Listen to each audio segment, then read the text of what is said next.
Thanks, April.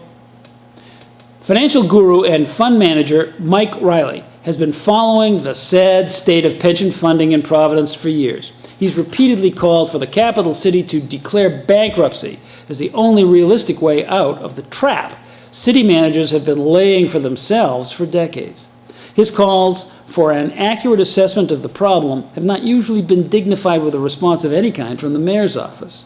When they have, however, they have been answered with platitudes about the stability and strength of all Providence's finances. These intermittent acknowledgments of Riley's irrefutable documentation of the crisis have been reminiscent of the musings of Mohammed Saeed al-Sahaf. In the last year of Saddam Hussein's reign in Iraq, al-Sahaf was better known as Baghdad Bob.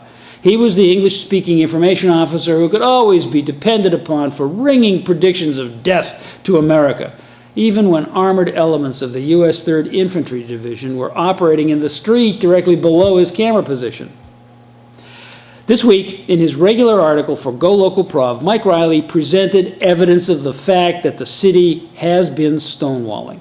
In a recent application for a federal Staffing for Adequate Fire and Emergency Response, or SAFER grant, the city included language declaring that without this infusion of federal dollars, it would be unable to maintain its firefighters' payroll and would have to declare bankruptcy.